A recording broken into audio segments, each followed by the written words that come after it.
Hello, good evening and welcome to Joy News Prime. We come to you live from our studios here at Kokumlimle. We're live on DSTV channel 421, GoTV channel 125 and around the world on myjoyonline.com.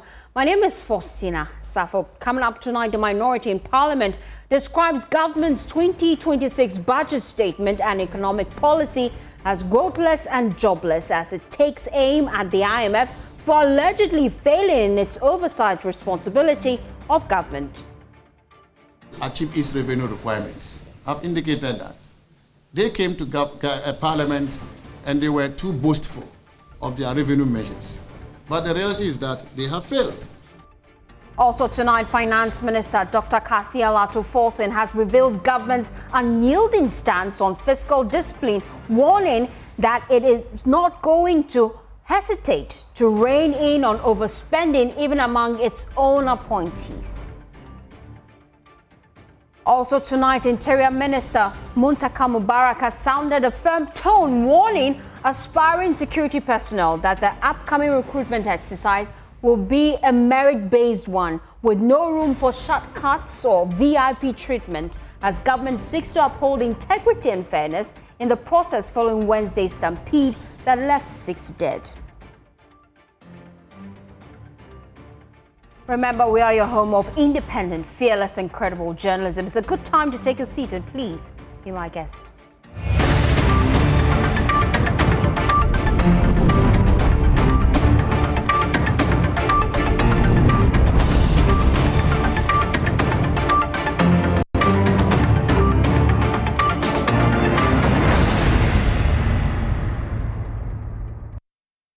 Thanks for staying with us. We start from Parliament tonight, where the minority caucus in Parliament has delivered a scathing critique of the government's 2026 budget statement and economic policy. At a news conference at Parliament, the former Finance Minister, Dr. Mohamed Amin Adam, claimed that the government has failed to achieve several of its revenue targets for 2025, saying the 2026 budget falls short of addressing Ghana's urgent economic challenges. Parliamentary Affairs correspondent Wikwa Asante has more in the following report.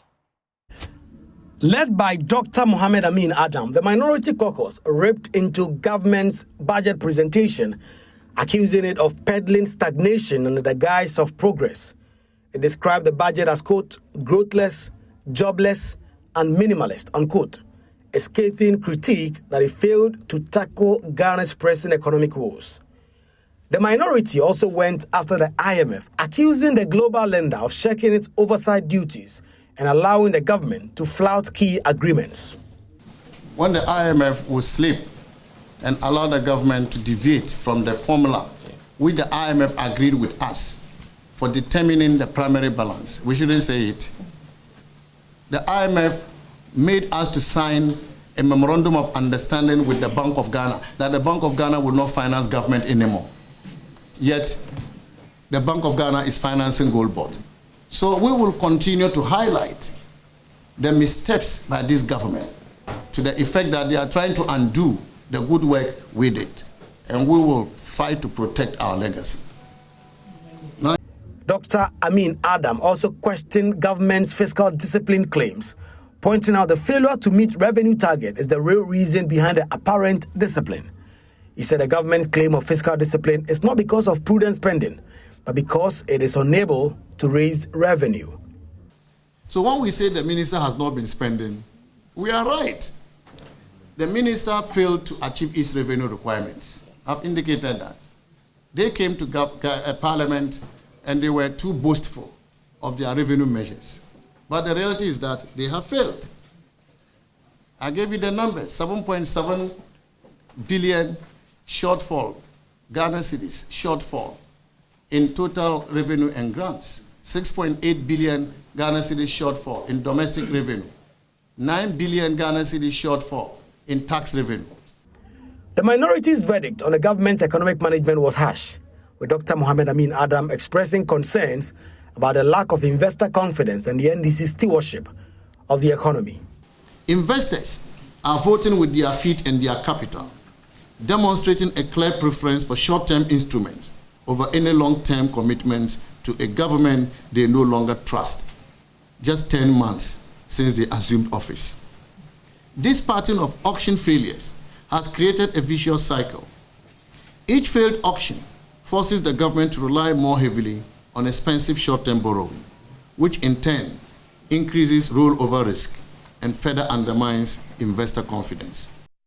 Head now to Kumasi, where residents have been reacting to the finance minister's recent announcement, expressing a mixture of hope, skepticism, and expectation for the city's development. Rabna Okwe went to Edum to speak with the people on the ground, finding out really how they feel about government's plans and which initiatives they believe should be priority. Today we are taking public reactions to the finance minister's key announcements for Kumasi, including the new Accra-Kumasi motorway, the inner ring road project, upgrade at Konfanati Teaching Hospital, the central market redevelopment, and plans for the new National Theatre. We are asking residents what they think about this project and which ones they believe should be prioritized. We are praying that what he has said, it comes true. But not just political saying, but coming what he has said put into practice so that it can help the nation. Kumasi in particular, Kumasi in particular is a business region, and it's in the center of the country. People come from all over the country. The central market will serve a lot of purpose. It is a central market to me. The serve a purpose.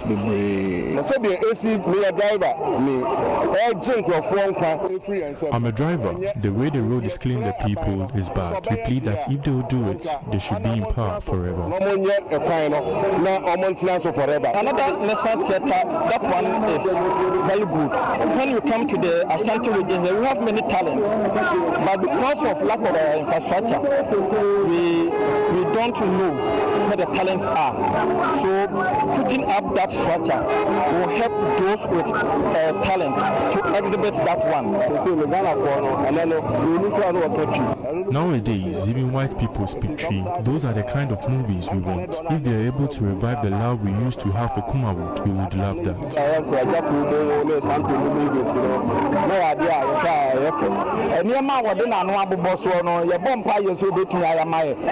We pray they are able to do them for us, especially the Accra-Kumasi motorway. Too many accidents happen on that road. I support them.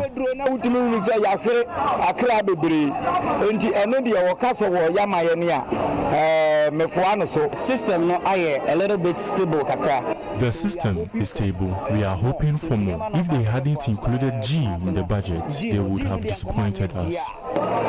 We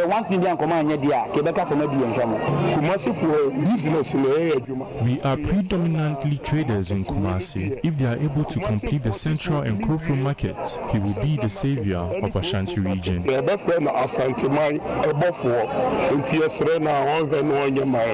I am right here in the heart of Kumasi. For Joy News, my name is Rabna Okwe.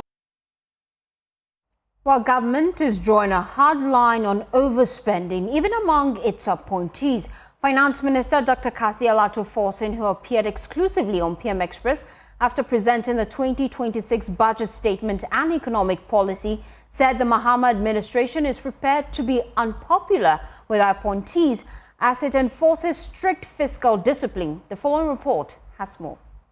Finance Minister Dr. Kasi Alato-Forson says government will strictly enforce the new spending caps placed on MMDAs, ministers, and other appointees as part of ongoing fiscal discipline measures. He insists he is prepared to be unpopular among his colleagues because he has the full backing of the president.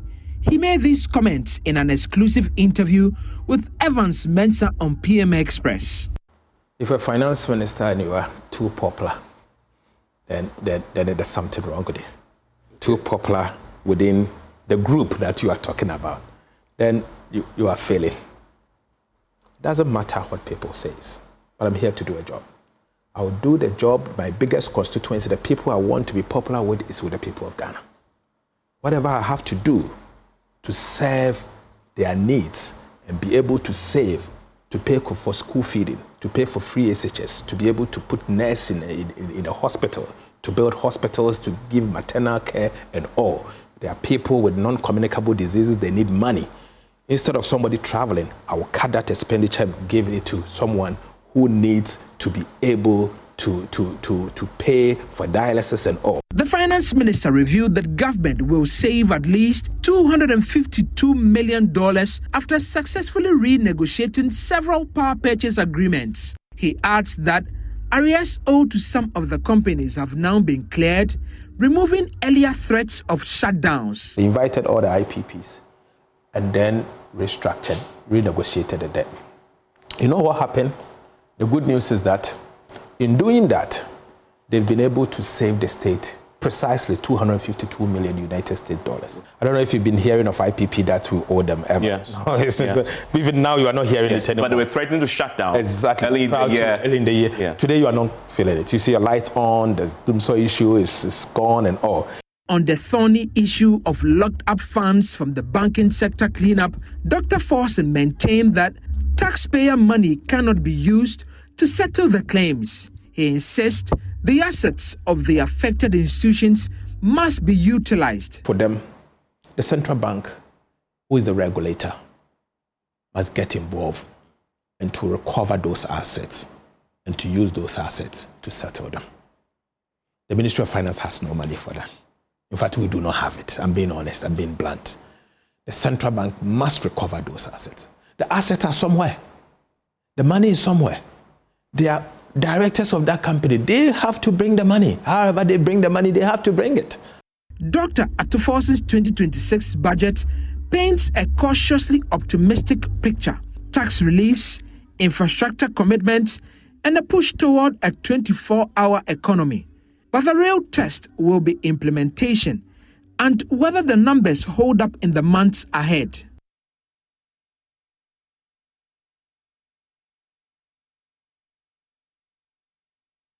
You're still watching Joy News Prime. We'll be back after this quick turn. Please stay with us.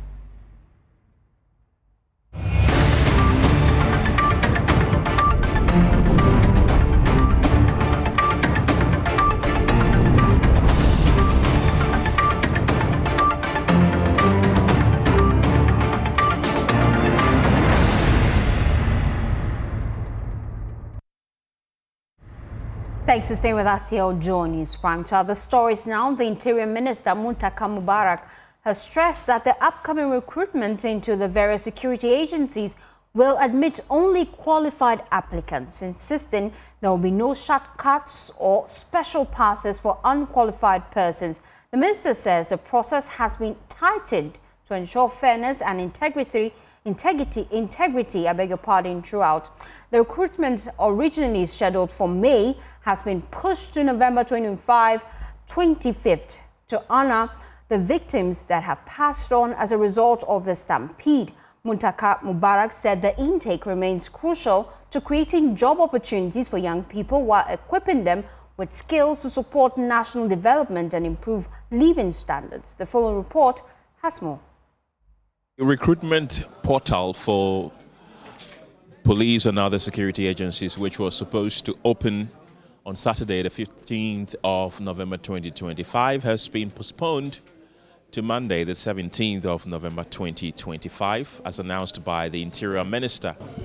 In the light of the unfortunate incident that occurred on Wednesday during the Armed Forces recruitment process, the Ministry of Interior, in consultation with the security chiefs, has decided to postpone the start date of the application from the 15th, which is tomorrow, Saturday, to Monday, November 17, 2025, as a mark of respect.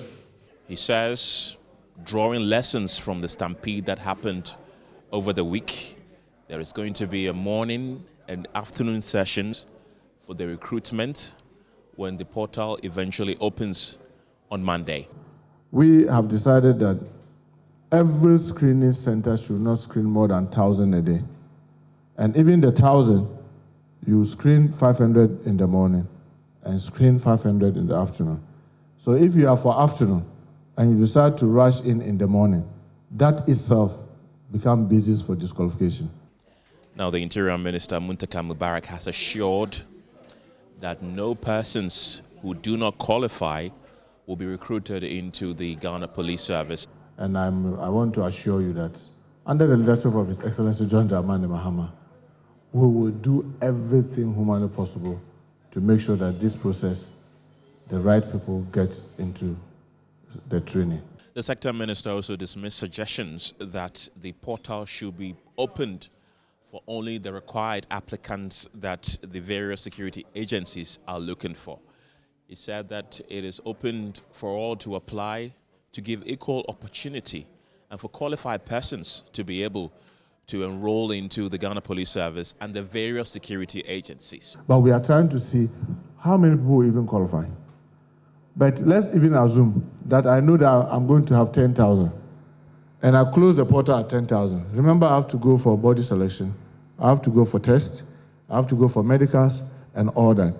From the Information Service Department, I'm Kenneth Jesse for Joy News. Away from that, the government has directed families of the 6 applicants who died in Wednesday's Elwak Sports Stadium Stampede to submit names of qualified relatives for recruitment into the Ghana Armed Forces. The gesture, according to officials, is to honor the memories of the victims who died while pursuing their dream of serving their country. The tragic incident occurred when hundreds of hopeful applicants attempted to enter the stadium for documentation and body selection, resulting in a deadly rush, and that claimed the 6 lives and left many others injured. Well, during a visit to one of the bereaved families at Enyan in the Central Region, the Deputy Defense Minister, Ernest Bojajimfi, disclosed that President John Dramani Mahama has instructed that each affected family be given an automatic slot. I think that these 6 young female potential recruits had made it. They were qualified to the stage where we were to inspect their documentations and also do body selection in order to assess their fitness level. And for the family to lose them under the circumstances as we have, His Excellency the President has directed that we give the opportunity to the family to replace all these 6 dead persons. Of course, we have to check their fitness level, how they are healthy, how they qualify to be with the Ghana Armed Forces. Not only that, His Excellency the President has also directed that all injured persons involved in this tragic incident be also given the automatic qualification to be recruited for the Ghana Armed Forces. At any point they recover and our health professionals assess their suitability to be with the Ghana Armed Forces, His Excellency the President has given the directive that we give them automatic recruitment to join. So this is what government is doing.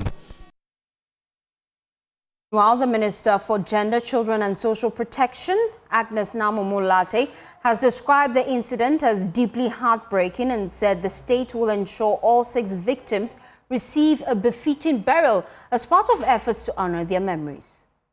Families are not having it easy as expected.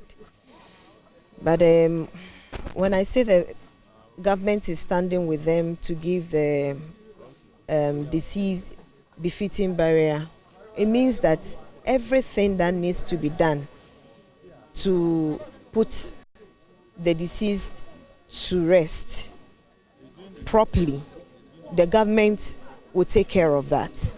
And that is the assurance from His Excellency. So we'll join the family, every family and their tradition. And so we leave room for them to lead the process. And that is why I say we will stand with them to ensure that they do what is needed for the deceased. And so we will not be dictating the pace, but we will follow their lead. That this is what they want to do at this time, this is what where they want to be at this time, and we will be there with them. So if you listened right from the visitation of the injured, the first thing we offered was the psychosocial support, as the ministry will take that responsibility to support them psychologically through the healing process. Away from that, President John Dramani Mahama has tasked the newly constituted Hajj Board to work towards developing a Hajj mobile application. an integrated platform that will allow pilgrims to register, verify their status, track payments, and access travel information. Speaking during the swearing-in of the new board, chaired by Alhaji Ibrahim Tanko, the president urged members to fully digitize the operations, including e-registration and SMS notification. He said that such innovations will not only curb fraud and reduce congestion, but also enhance data management for long-term planning. The world has changed, and our Hajj operations must change with it. I encourage this board to adopt digital tools to streamline registration, communication, and feedback processes. Let us move towards e-registration of pilgrims.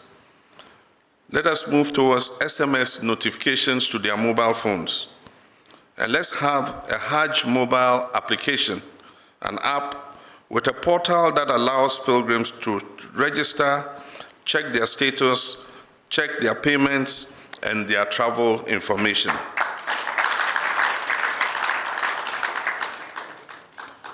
We can use digital technology not only to reduce fraud and congestion, but also to improve data management for future planning.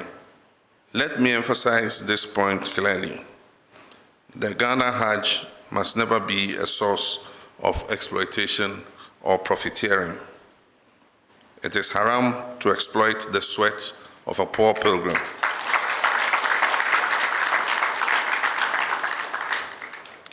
It is unacceptable for pilgrims, many of whom have saved for years, to suffer anxiety, confusion, or unfair treatment at the hands of officials or especially middlemen. Further directed the board to submit a periodic report at the end of each Hajj season to the Office of the Chief of Staff, detailing safety outcomes, expenditure, and logistics. The government will provide the necessary policy and logistical support to ensure the success of the pilgrimage. But that support must go hand in hand with accountability. The Hajj Board must operate under clear guidelines with periodic reporting to the Office of the Chief of Staff. At the end of each Hajj season, I expect a comprehensive report that covers the finances, logistics, health and safety outcomes, and the lessons learned to be presented to the Chief of Staff for preparation for the following year. This transparency will not only sustain public confidence, but also ensure that future boards inherit reliable institutional memory.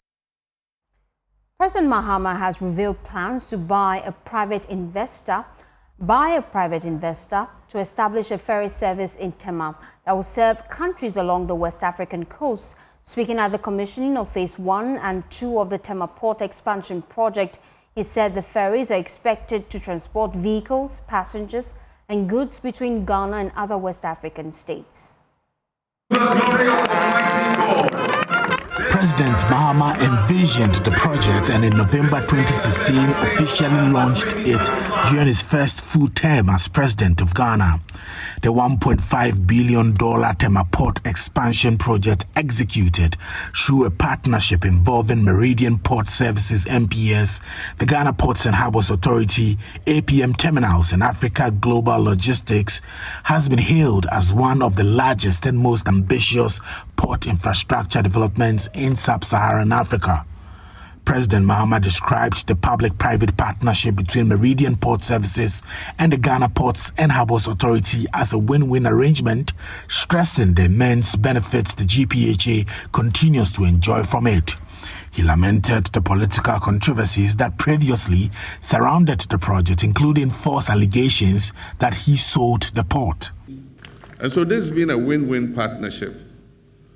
I can understand that sometimes people try to play politics, especially when elections are coming up. I was accused of selling a port that did not exist. This port did not exist. How I could have sold it, I don't understand. But of course, it's an occupational hazard for those of us who choose to go into politics. Today, I'm proud that the biggest vessels in the world that enter the biggest ports in Dubai, in Los Angeles and everything, come into Tema Port. The president announced a private investor's plan to launch a ferry service in Tema, linking Ghana with other West African countries. The ferries will transport vehicles, passengers and goods, with the government pledging full support to ensure the success of the initiative. A private sector maritime operator just recently has approached us to establish a ferry service for countries on the West African coast to be located here in Tema. The ferries will carry vehicles, passengers and goods between Ghana and other West African states. He also tasked the port authorities to create employment opportunities for young Ghanaians. The CEO of Meridian Port Services, Mohammed Samara, commended President Mahama for his foresight in initiating the project in its first full term in 2016. And you put a challenge for us to build this one. And today, I stand humbly in front of you and proudly to say, with the backing of the shareholders and the effort of my team in MPS and the various authorities, we successfully delivered on your vision, Your Excellency. It's been more than a year since darkness fell over Adabraka and never left. What used to be a brightly lit stretch in the heart of the capital has turned into a shadow corridor where residents say fear walks freely at night. Stephen Mensah has more in this report. Night falls in Adabraka. Residents don't just turn off their lights, they hold their breath. For over a year, the street lights that once kept these roads glowing have gone off, leaving the neighborhood into darkness. They tell me the nights have become breeding ground for attacks and petty crimes, making every step after sunset a risk. We have people who sometimes, maybe late hour when you are walking here, we have people who comes and then snatch your phones with motorcycles. So when there is no lights, sometimes it's difficult for people to see them having that bad act over there. For residents here, darkness has become an unwanted yet unavoidable state, living in constant fear every night. I know they feel better. If there is lights, they can't do that, they are quasi things. But there is hope. Greater Accra Regional Minister Lindo Okulu says her vision of ensuring every street light across the capital works again is taking shape. Speaking at the launch of the National Street Light Rehabilitation Project, she admitted government is aware of the challenges and is working to restore lights to Accra's streets. When I assumed office as a regional minister, I made a firm commitment that principal streets and major communities across our region will no longer remain in darkness. Today, as we hand over the rehabilitation and installation of street lighting systems project, I am encouraged that this vision is taking shape. For the police, this is not just about bulbs and poles. It's about safety. Regional Commander DCOP Duty Tuaruka tells Joy News that brighter streets mean fewer crimes and more effective night patrols. We will deploy all our officers, educate them to look out and make sure that acts of vandalism, stealing of these street lights does not occur. And if it did occur, we will ensure we arrest the perpetrators and bring them to book. Residents of Adabraka say they are holding on to hope. Hope that soon, the darkness that now defines their nights will finally give way to light and peace of mind. For residents living here, words and promise mean nothing until actual lights return. Reporting for Joy News, Stephen Mensah. Government have begun rehabilitation and installation of street lights across the country as part of its Light Up Ghana initiative aimed at boosting nighttime productivity and advancing the President's 24-hour economy vision. Deputy Minister for Energy and Green Transition, Richard Jan Mensah, says anyone caught stealing or destroying the cables will face the full rigor of the law. One found culpable in actually attempting to steal or to vandalize any of the street lights would actually face the full rigor of the law. And I also want to use this to admonish especially scrap dealers. They are the people who buy these stolen wires. When we even identify a wire which is used for any of our projects in your yard or workshop, you would also be arrested. So whenever somebody is bringing cables, always identify, find out where they got it from. For the next 2 years, the government and the ministry, which is the government being spearheaded by the ministry, is going to be in charge of the operations and every cost that relates to this. We are going to do it. You're still watching Joy News Prime. Please stay with us. We'll be right back.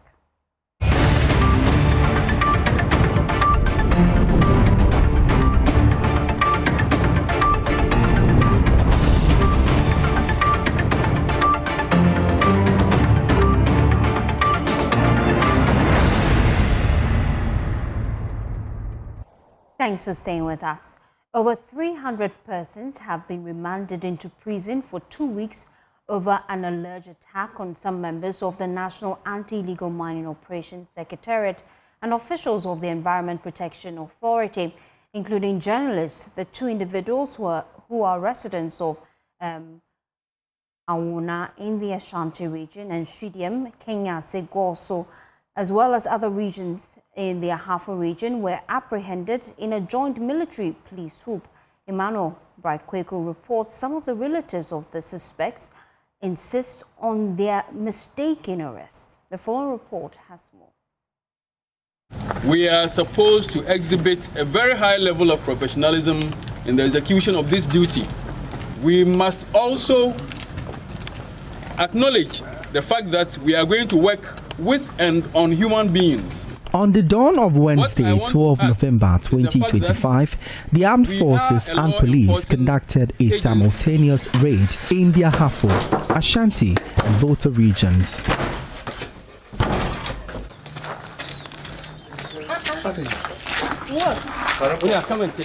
The arrested persons, majorly males, were lined up on the streets and subjected to some physical exercises, with the majority of them distraught over their unknown charges.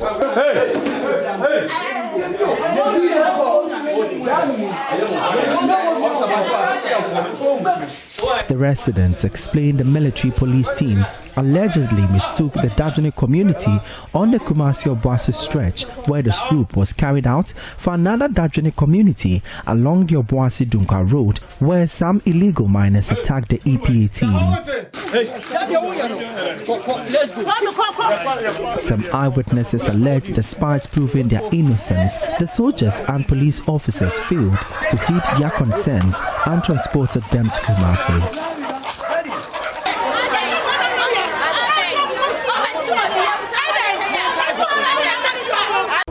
Tabako ni kunkutu toilet so walk toilet no nti walk toilet na na mo bo ewura ho mo no e wo se o ma ne sole wa me pa ne to kora mo de o ma de na saba o se de twa na chi e no ma ne sole wa me pa ne to kora. The hundreds of suspects from the Ahafo and Ashanti regions were bussed to Kumasi and were arraigned before court, where they were all slapped with a 2-week remand into prison custody.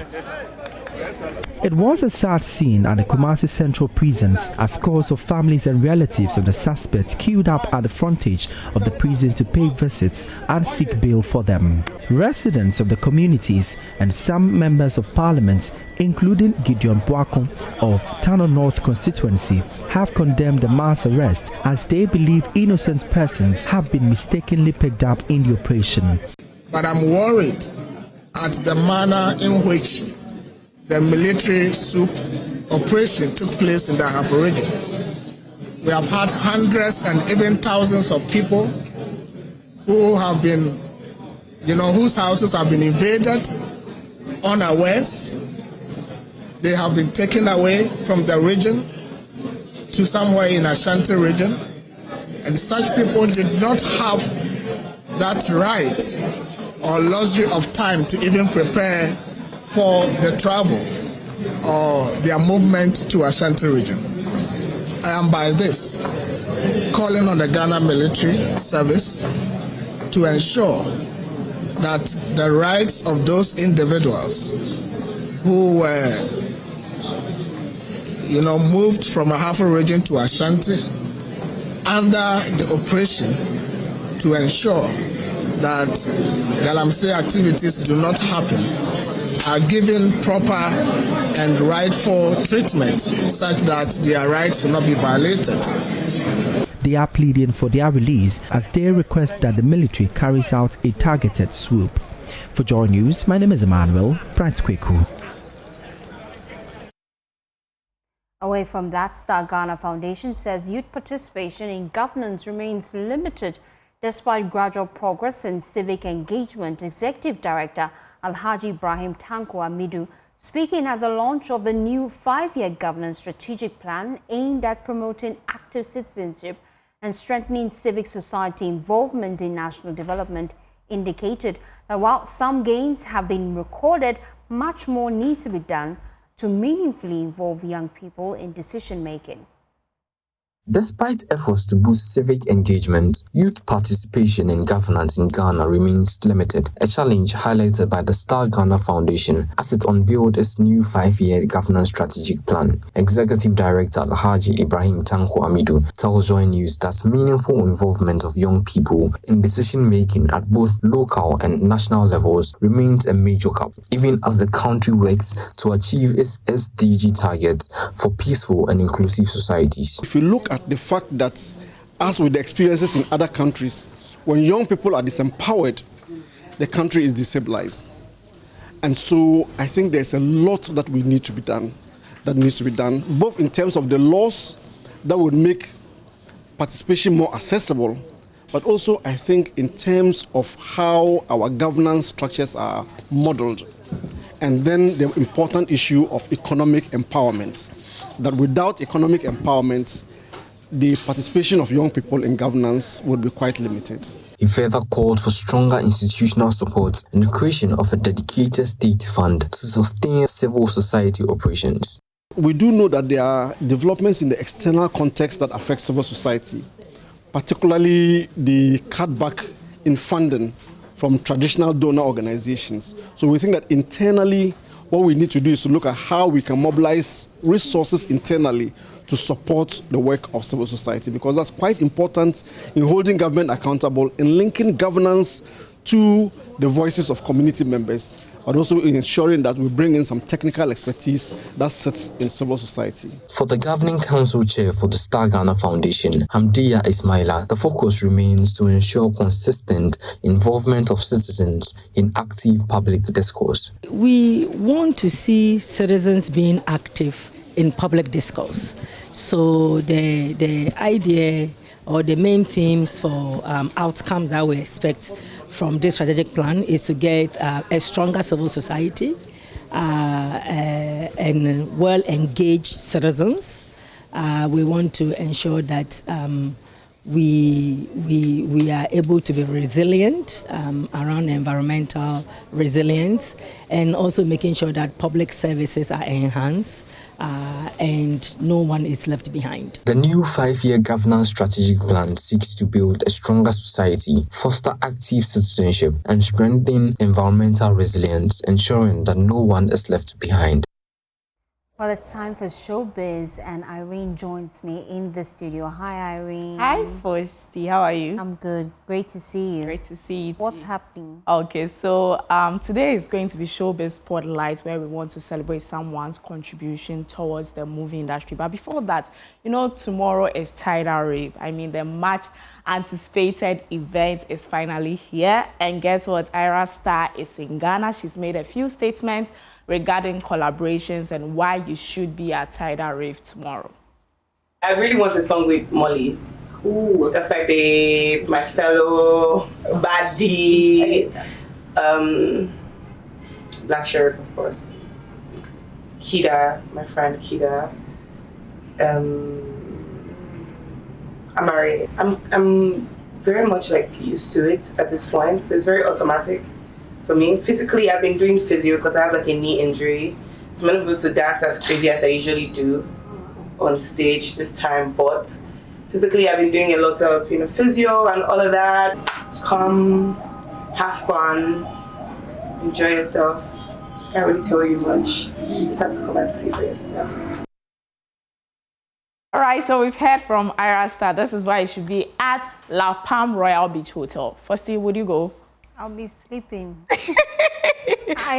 You can see on my face. I just want to go home and sleep. This is not the adulthood I signed up for. We'll bring you the excerpt, so don't worry. Okay, please. All right, so let's go straight to Showbiz Spotlight, where today we want to celebrate a man who has made massive contribution towards the movie industry.